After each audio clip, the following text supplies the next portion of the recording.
So yeah, I really hope we get the Bucks and the Sixers in the playoffs, with the obvious starting point being Embiid and Giannis. What happens in a playoff series when Giannis is attacking the rim possession after possession with Embiid waiting for him? As we know, Giannis has figured out the wall that teams throw at him, but Joel Embiid is a different thing. One maybe interesting thing is that when these teams faced each other this season, Giannis ended up taking a lot of fadeaways, at least in the half court, so he and Embiid were not directly interacting on a lot of these. And teams will always view this sort of a shot as a win when you're defending Giannis. I'm not implying that Giannis was unwilling to attack Embiid, as we've already seen Giannis go at him a couple times, but maybe Joel would be the one dude to make Giannis take like an extra hook shot or two. Of course, Philly cannot ask Joel to stop Giannis from getting inside and close out to shooters all the time, so we'd have to see how Philly would manage that.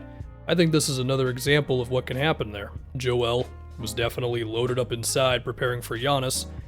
He leaves Bobby Portis just enough of an opportunity, and I would imagine Giannis is looking for that a lot. I hope we would get a good amount of plays like this, where Embiid switches onto Giannis, gives him space, and then it basically just becomes a collision. That time it was a travel.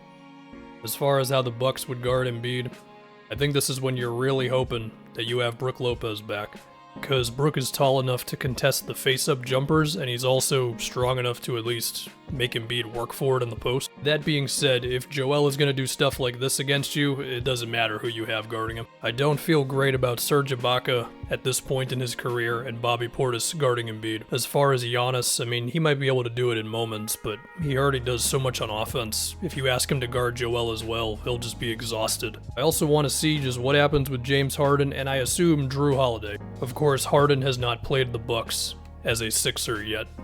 For what it's worth, in this opening night game, a lot of the time Drew actually switched off of Harden. However, that's Drew Holiday switching on to Nick Claxton. Switching on to Embiid is a bit different.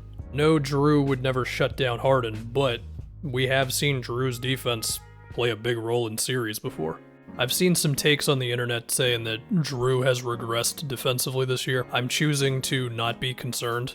Drew is also having most likely his best season on offense, over 40% from 3. And the real insane stat is he's shooting 59% from mid-range. Granted, he only shoots about 2 a game, but even so, what the hell is that?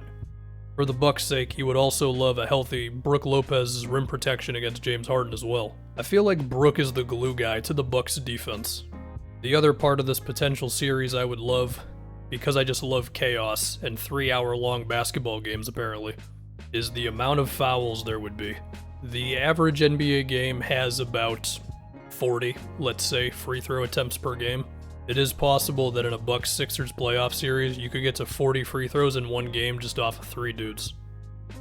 Of course, there's other potential storylines in a series of this one. You get Twitter's fascination with Chris Middleton, as any playoff series with him results in 3 games where everybody makes a mid-joke, and then another 3 games where all the nerds like me say that Middleton is actually amazing.